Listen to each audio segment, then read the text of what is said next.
Shalom, bertemu lagi dalam renungan hari ini ya. Puji Tuhan, kita diberi kesempatan Tuhan ya, satu hari lagi untuk melakukan apa yang menjadi kehendaknya. Berkat baru. Karena kita tahu saat ini banyak keluarga yang menangisi anggota keluarganya yang pergi. Mungkin belum sempat mengucapkan perpisahan. Keluarga jauh yang tidak bisa ditemui, hanya mendengar kabar kalau sudah meninggalkan dunia. Ada yang kekasih hati yang ditinggalkan tanpa sempat mengucapkan perpisahan.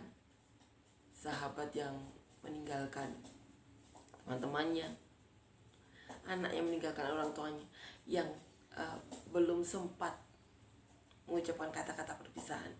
Dan hari baru ini adalah kesempatan kita ya, yang Tuhan anugerahkan kepada kita untuk menjadi apa yang seperti Tuhan mau ya, melakukan semua perintahnya, kehendaknya adalah anugerah bagi kita satu hari ini, dan menenungkan segala hal yang kita lakukan kemarin, yang kiranya yang menjauhkan kita dari hadirat Tuhan. Renungkan agar tidak menjadi kebiasaan. Amin ya. Renungkan apa saja yang kita lakukan kemarin, hari-hari kemarin, tahun-tahun kemarin, yang mendukakan hati Tuhan. Jangan biarkan penghakiman dari siapapun dari dunia menjauhkan kita dari hadirat Tuhan. Kalau seseorang pernah melakukan dosa atau kesalahan besar atau kecil sekalipun, itu bisa dijadikan ini ya,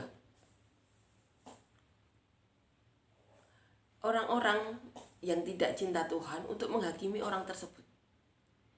Jangan biarkan itu terjadi. Karena apa? Karena itu sudah dari dulu terjadi. Makanya Tuhan Yesus mengatakan jangan menghakimi, tapi selamatkan. Jangan biarkan penghakiman siapapun atau apapun menjauhkan kita dari hadirat Tuhan. Karena pada prinsipnya tidak ada manusia yang tidak berdosa. Tuhan sendiri yang katakan, tidak ada manusia yang tidak berdosa. Mustahil manusia kudus oleh usahanya sendiri. Amin ya. Makanya Bapa meminta mengirimkan, menganugerahkan kepada manusia anaknya yang tunggal sebagai jembatan. Karena yang tidak kudus, yang dosa, tidak bisa menghadap tahta Allah yang penuh dengan kekudusan. Amin ya. Jangan biarkan dosa atau kesalahan apapun menjauhkan kita dari hadirat Tuhan. Karena sekali lagi, tidak ada manusia yang tidak berdosa. Amin ya. Dan kiranya kita semakin dikuatkan untuk bisa menguatkan orang lain. Kita bisa mengerti dan semakin mengerti isi hati Tuhan. Untuk bisa mengungkapkan dalam kata-kata. Untuk bisa menceritakan kepada orang lain. Ungkapan kata-kata yang karena pengalaman kita mencintai Tuhan dan dicintai Tuhan itu penting diceritakan kepada orang-orang sekitar, agar mereka bisa merasakan ungkapan kita, orang-orang yang sudah dianugerahkan Roh Kudus, agar mereka mau melakukan kehendak Tuhan, sehingga apa yang kita ungkapkan itu yang sudah berwujud kata-kata atau kalimat atau biasa disebut firman Tuhan atau apapun ya, yang merupakan pengalaman pribadi kita dengan Tuhan, itu bisa membuat mereka berbalik dari jalan yang salah menuju ke Tuhan. Amin ya. Karena saat berada di jalan Tuhan, banyak serangan. Bukan hanya orang yang tidak suka Kristen atau tidak mencintai Tuhan, tapi orang-orang yang katanya mencintai Tuhan pun bisa menyerang. Jadi perlu benar-benar Roh Kudus, bukan pura-pura. Karena banyak serangan. Banyak orang yang sudah menjadi pendeta pun meninggalkan. Bahkan anak pendeta pun meninggalkan Tuhan. Karena orang-orang yang ada dalam rumah Tuhan menyerang mereka, menghakimi mereka. Itu yang terjadi. Banyak serangan.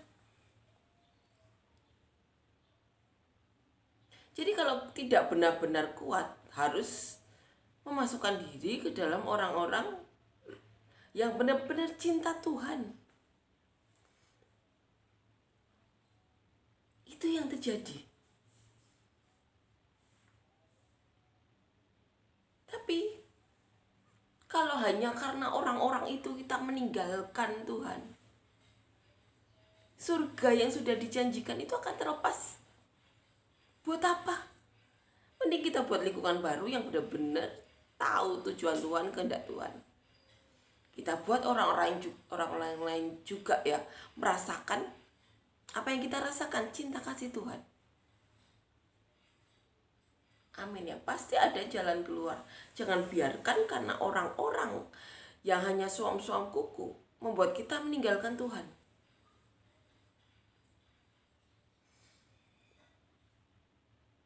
Amin ya. Jadi pentingnya kita bersaksi. Pentingnya kita menceritakan apa yang kita alami, bukan untuk menjatuhkan atau menjelekkan, tetapi memberikan gambaran apa yang dialami orang-orang pilihan Tuhan, agar orang-orang lain juga dikuatkan. Karena Tuhan Yesus saja saat di bumi diserang orang-orang yang tahu hukum Taurat, yang mempelajari Taurat, yang menanti-nantikan Mesias. Saat Mesias ada di depan mata mereka, Tuhan Yesus malah diserang.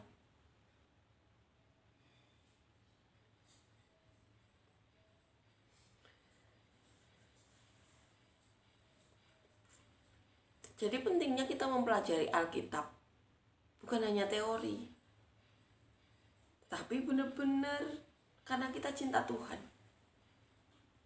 Tuhan bisa merasakan itu.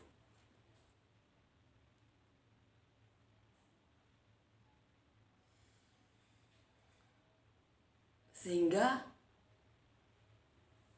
Roh Kudus benar-benar dicurahkan kepada kita. Karena kita mempelajari Alkitab, karena kita mencintai Tuhan, mau mengenal Tuhan. Bukan karena hal yang lain. Agar kita juga tidak kecewa saat ada orang yang hanya mempelajari Alkitab seadanya, seperti saya. Terus ada orang-orang yang mempelajari dengan lebih giat, merasa kok dia yang diurapi Tuhan. Jangan sampai kita menjadi orang-orang seperti itu. Sudah mempelajari Alkitab, tetapi orang lain yang malah diurapi Tuhan, kemudian menyerang. Seperti siapa? Seperti orang-orang Farisi 2000 tahun yang lalu.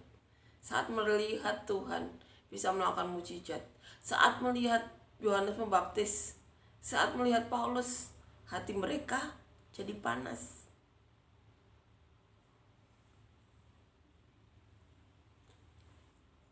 Amin ya. Pentingnya kita mengungkapkan ini dalam kalimat, dalam kata-kata untuk menguatkan orang lain. Anak cucu kita nanti dikuatkan. Amin ya.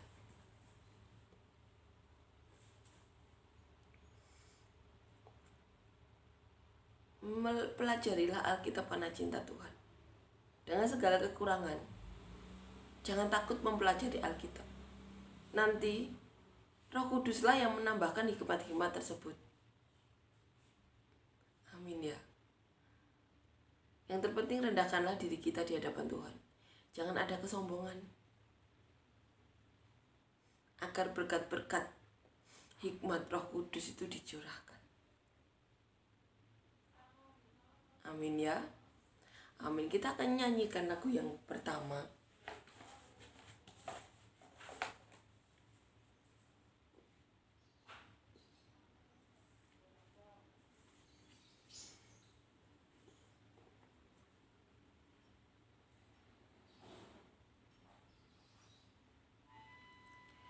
Sujud di hadapan tamu, rendahkan diri untuk menyembahmu. Ingatkan segala pengorbananmu, lembutkan hatiku.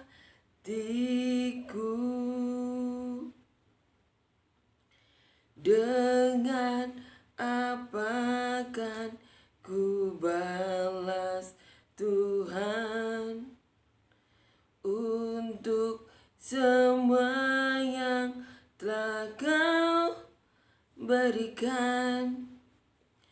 Hanya dengan sebadan pujian, agungkan namamu.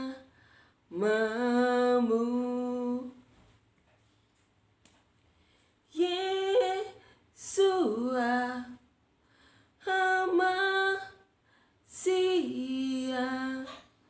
Yesuslah Tuhan.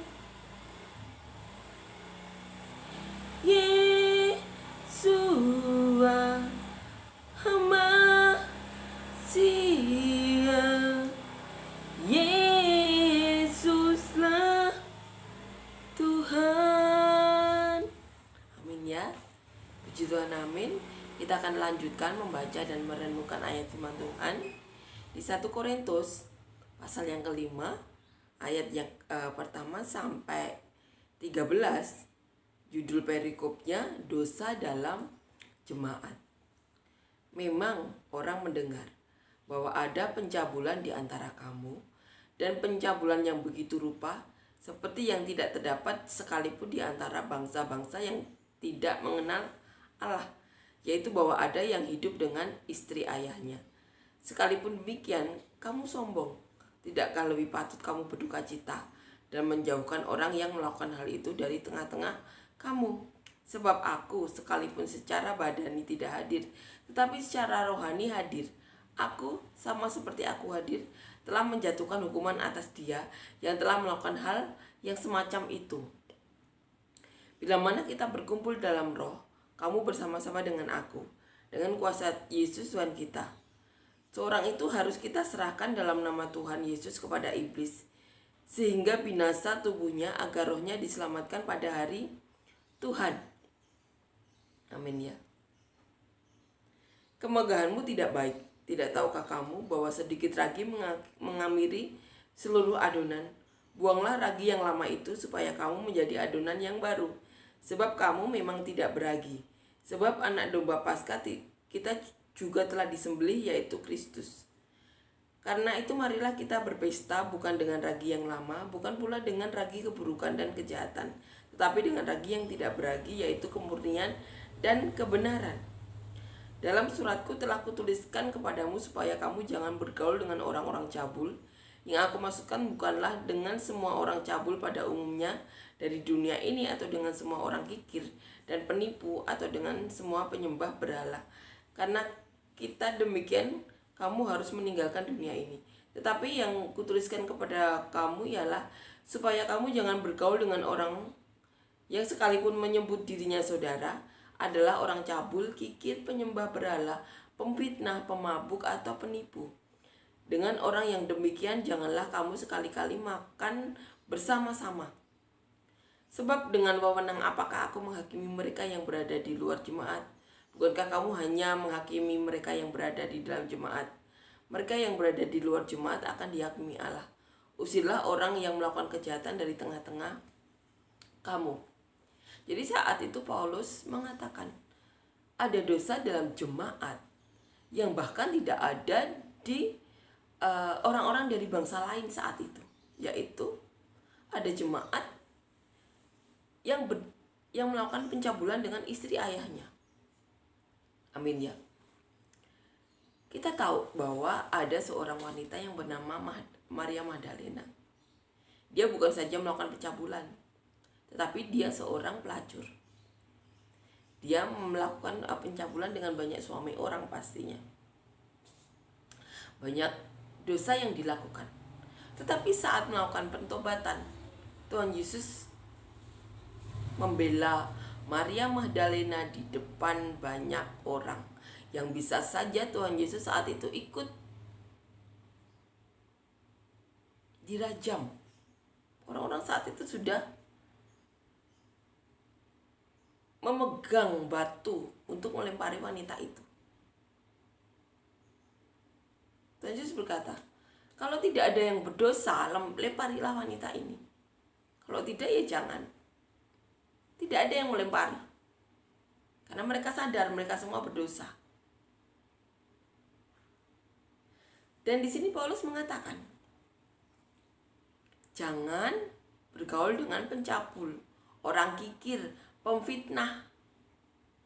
Paulus ada alasan karena mengatakan seperti itu. Karena Paulus tidak boleh menghakimi. Yang dihakimi itu siapa? Jemaat yang melakukan pencabulan tadi. Paulus menghukum. Tetapi karena Paulus tahu dia tidak boleh menghakimi, yang menghakimi nanti Allah lewat Tuhan Yesus, jemaat diminta untuk tidak bergaul dengan orang-orang tersebut. Dengan orang yang bagaimana? Yang sekalipun menyebut dirinya saudara adalah orang cabul, kikir, penyembah berhala, pemfitnah, pemabuk, penipu. Dengan orang yang demikian, janganlah kamu sekali-kali makan bersama-sama. Alasannya apa? Tidak boleh. Karena Paulus tidak boleh menghukum, tidak boleh menghakimi orang-orang yang bukan jemaat Paulus, orang-orang yang di luar Tuhan Yesus. Paulus tidak boleh menghakimi, sehingga Paulus memberikan perintah agar tidak bergaul dengan orang-orang seperti itu. Orang kikir, orang yang suka cabul, orang penyembah berhala. Amin ya. Tetapi kita harus ingat juga, seorang Maria Magdalena, saksi saat Tuhan Yesus bangkit. Seseorang yang melakukan dosa besar. Yang di sini Paulus mengatakan ya, jangan bergaul dengan orang-orang seperti itu. Tetapi saat ada orang yang bertobat, yang melakukan dosa besar, orang tersebut menjadi saksi pertama, Tuhan Yesus bangkit. Amin ya. Jadi di sini kita diajarkan untuk tidak bergaul dengan orang-orang cabul yang bahkan tidak mau bertobat, orang-orang penyembah berhala yang tidak mau bertobat, orang-orang kikir yang tidak mau bertobat. Karena diperlukan pertobatan. Karena Tuhan Yesus datang ke dunia saat itu bergaul dengan orang-orang seperti itu untuk menyelamatkan. Tetapi di sini Paulus mau melindungi jemaatnya. Orang-orang yang sudah diselamatkan Paulus ini tidak boleh bergaul dengan orang seperti itu agar tidak kembali jadi orang seperti itu. Amin ya.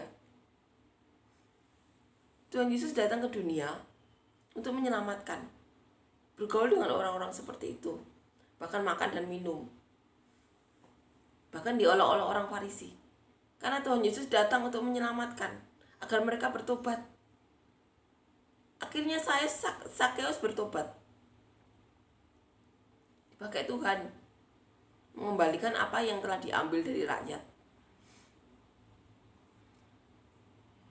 Di sini Paulus tidak mengizinkan jemaat bergaul karena jemaat itu sudah diselamatkan oleh Paulus. Dan Paulus tidak mau jemaat itu kembali. Dan tentunya Paulus juga menyelamatkan orang-orang tersebut ya. Saat ada orang yang berdosa, jemaat itu dihukum oleh Paulus. Amin ya, agar bertobat tentunya. Jadi kita di sini mengerti ya, orang-orang seperti itu perlu diselamatkan. Tetapi Paulus mau melindungi jemaatnya agar tidak kembali ke jalan itu. Tentunya dengan memberikan perintah agar tidak bergaul. Tentunya bukan asal perintah saja ya. Paulus adalah orang yang diurapi Roh Kudus. Tentunya segala yang diperintahkan Paulus itu atas bimbingan Roh Kudus. Jadi di sini kita bisa mengerti ya, orang-orang tersebut perlu diselamatkan. Tetapi Paulus melindungi jemaatnya yang belum sekuat Paulus karena memerlukan Roh Kudus untuk bisa bersaksi, berfirman. Agar apa? Agar tidak perlu diselamatkan tentunya. Makanya Tuhan Yesus memerintahkan para murid, para rasul untuk tidak meninggalkan Yerusalem sebelum mendapatkan janji Bapa, yaitu Roh Kudus. Makanya di sini Paulus melindungi jemaatnya dengan memberikan perintah itu. Orang-orang seperti itu perlu diselamatkan. Tetapi untuk melindungi jemaatnya, sekali lagi, Paulus seorang yang kepenuhan Roh Kudus memberikan perintah itu. Dan itu menjadi landasan bagi kita juga. Amin ya. Bertobatlah agar bisa dipakai Tuhan seperti Maria Magdalena. Tapi jangan izinkan diri kita atau orang-orang yang sudah diselamatkan Tuhan untuk menjadi orang yang seperti itu. Amin ya. Dosa dalam jemaat. Kita akan renungkan dari ayat di awal. Memang orang mendengar bahwa ada pencabulan di antara kamu. Itu di ayat pertama ya. Dan pencabulan yang begitu rupa seperti yang tidak terdapat sekalipun di antara bangsa-bangsa yang tidak mengenal Allah. Yaitu bahwa ada orang yang hidup dengan istri ayahnya. Itu yang dikatakan Paulus. Dosa dalam jemaat. Seperti yang tidak terdapat di sekalipun di antara bangsa-bangsa lain yang tidak mengenal Allah. Saat itu, bangsa-bangsa lain yang tidak mengenal Allah tidak melakukan dosa itu. Tetapi ada jemaat yang melakukan dosa itu. Hidup dengan istri ayahnya. Dikatakan di ayat 2. Sekalipun demikian kamu sombong. Tidakkah lebih patut kamu berduka cita dan menjauhkan orang-orang yang melakukan hal itu dari tengah-tengah kamu? Itu yang dikatakan Paulus.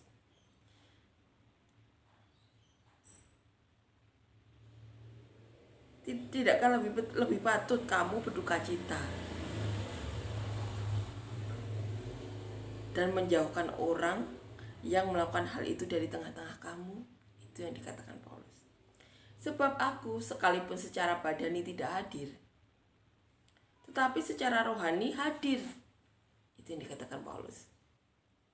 Bahwa secara badani Paulus tidak hadir, tapi secara rohani Paulus hadir. Aku, sama seperti aku hadir, telah menjatuhkan hukuman atas dia yang telah melakukan hal yang semacam itu. Itu dikatakan Paulus, bahwa Paulus telah melakukan atau telah menjatuhkan hukuman atas dia yang melakukan dosa tersebut ya. Dikatakan di ayat 4, bila mana kita berkumpul dalam roh, kamu bersama-sama dengan aku, dengan kuasa Yesus Tuhan kita.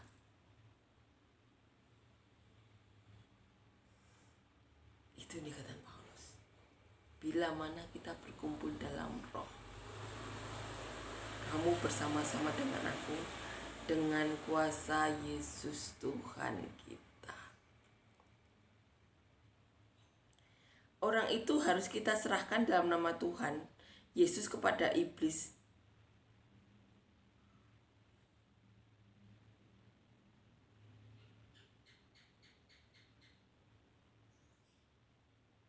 Sehingga binasa tubuhnya, agar rohnya diselamatkan pada hari Tuhan. Kemegahanmu tidak baik. Tidak tahukah kamu bahwa sedikit ragi mengamiri seluruh adonan?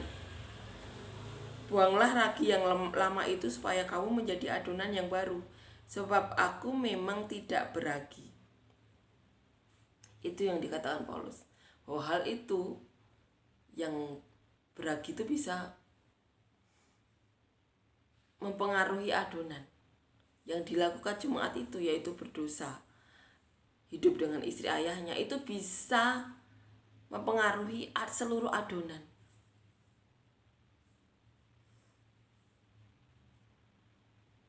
Buanglah ragi yang lama itu supaya kamu menjadi adonan yang baru, sebab aku memang tidak beragi. Sebab anak domba Paskah juga telah disembelih, yaitu Kristus. Karena itu marilah kita berpesta, bukan dengan ragi yang lama, bukan pula dengan ragi keburukan dan kejahatan, tetapi dengan roti yang tidak beragi, yaitu kemurnian dan kebenaran. Itu yang diajarkan Paulus. Hal-hal yang lama, keburukan atau apapun, tinggalkan. Tetapi dengan roti yang tidak beragi, yaitu kemurnian dan kebenaran. Dalam suratku telah kutuliskan kepadamu, supaya kamu jangan bergaul dengan orang-orang cabul. Yang aku maksudkan bukanlah dengan semua orang cabul pada umumnya dari dunia ini, atau dengan semua orang kikir dan penipu, atau dengan semua penyembah berhala. Karena jika demikian, kamu harus meninggalkan dunia ini. Ini yang dikatakan oleh Paulus. Tetapi yang kutuliskan kepadamu ialah supaya kamu jangan bergaul dengan orang yang sekalipun menyebut dirinya saudara adalah orang cabul, kikir, penyembah berhala, pemfitnah, pemabuk, atau penipu. Dengan orang yang demikian janganlah kamu sekali-kali makan bersama-sama. Itu yang dikatakan oleh Paulus. Bahkan sekalipun ada yang menyebutnya saudara, tapi kalau dia kikir, dia orang cabul, penyembah berhala, pemfitnah, pemabuk, atau penipu, dengan orang yang demikian jangan sekali-kali makan bersama-sama. Itu yang diajarkan Paulus. Sebab dengan wewenang apakah aku menghakimi mereka yang berada di luar jemaat? Bukankah kamu hanya menghakimi mereka yang berada di dalam jemaat? Mereka yang berada di luar jemaat akan dihakimi Allah. Usirlah orang yang melakukan kejahatan dari tengah-tengah kamu. Itu yang diajarkan oleh Paulus. Tentu kita bertanya, Tuhan, saat ini banyak banget orang yang seperti itu. Banyak banget orang yang melakukan pencabulan. Banyak banget orang yang kikir. Banyak orang penyembah berhala. Banyak orang pemfitnah, pemabuk. Jadi harus bagaimana? Jangan menghakimi. Tetapi harus bisa jaga diri. Beritakan firman ini. Ini adalah kebenaran, walaupun menyakitkan. Ini adalah kenyataan, kebenaran yang harus diterima. Berfirman, bersaksi bahwa perlu kekudusan untuk mendapatkan urapan Roh Kudus. Ceritakan juga kisah seorang Maria Magdalena, seorang yang melakukan pencabulan dengan banyak suami orang, tetapi saat bertemu dengan Tuhan Yesus diselamatkan. Ikut kemana Tuhan, sering ikut ya kemanapun Tuhan pergi ya. Bahkan menjadi saksi bagaimana Tuhan Yesus bangkit. Yang perlu kita lakukan itu bersaksi. berfirman, ceritakan versi dari Paulus ini yang mau menyelamatkan jemaatnya. Ceritakan juga kisah Maria Magdalena. Orang yang berdosa bisa bertobat, asalkan orang yang berdosa itu tidak mengajak orang lain berbuat dosa. Paulus saat itu tahu bahwa dia itu tugasnya tidak menghakimi tapi menyelamatkan. Tapi Paulus juga harus melindungi jemaatnya yang sudah dia selamatkan. Makanya Paulus mengatakan hal yang seperti itu. Karena banyak sekali orang-orang yang pemabuk kemudian mengajak orang lain untuk mabuk. Banyak orang yang pemfitnah tapi mengajak orang lain untuk menjadi pemfitnah juga. Paulus melindungi jemaatnya. Jadi tugas kita itu bersaksi, berfirman, menceritakan apa yang dilakukan Paulus karena bimbingan Roh Kudus untuk menyelamatkan jemaat. Ceritakan juga bagaimana Sakeus, bagaimana Maria Magdalena diselamatkan Tuhan. Kuatkan orang-orang tersebut untuk meninggalkan dosa mereka. Lakukan tugas kita. Kemudian biarkan Roh Kudus yang bekerja dalam hidup mereka. Meninggalkan kebiasaan atau dosa lama mereka. Sehingga mereka bisa juga menyelamatkan orang-orang sekitar dia yang juga melakukan dosa seperti dia. Bersaksi, berfirman, kuatkan agar mereka bisa keluar dari dosa tersebut. Untuk bisa menyelamatkan orang-orang yang di sekitar dia juga yang dulu melakukan dosa sama seperti dia. Amin ya. Agar dunia penuh dengan kebaikan. Agar banyak orang diselamatkan. Tugas kita itu menyelamatkan, bukan menghakimi. Tapi juga perlu berhikmat seperti Paulus agar jemaat yang sudah diselamatkan Paulus dengan taruhan nyawanya itu tidak kembali ke dosa yang lama. Amin ya. Amin. Kita akan nyanyikan lagu yang kedua.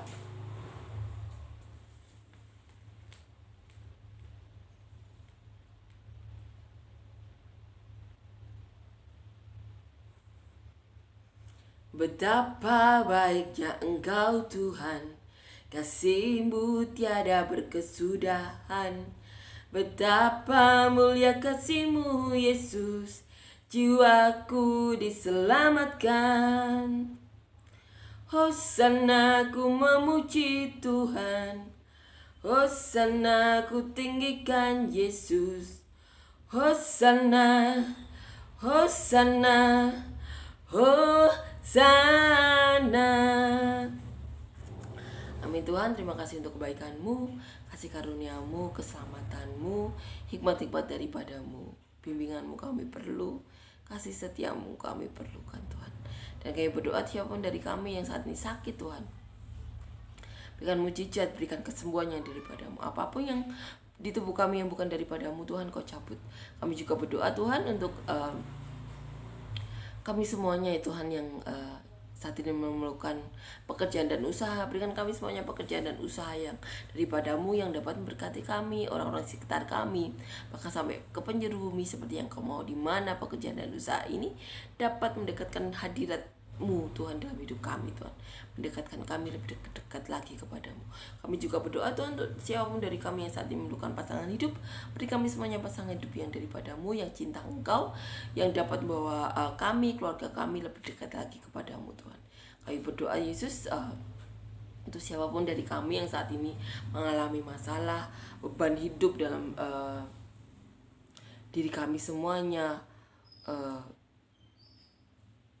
tekanan-tekanan karena persoalan tersebut, biarlah Kau berikan jalan keluar, solusi-solusi daripada-Mu, terobosan-terobosan yang padamu Tuhan. Mujizat Kau curahkan kepada kami, pertolongan-Mu Yesus, kasih karunia-Mu melimpahi hidup kami semuanya, dan biarlah nama-Mu yang dipermuliakan dalam hidup kami. Terima kasih Yesus, Kau bernyata, berada.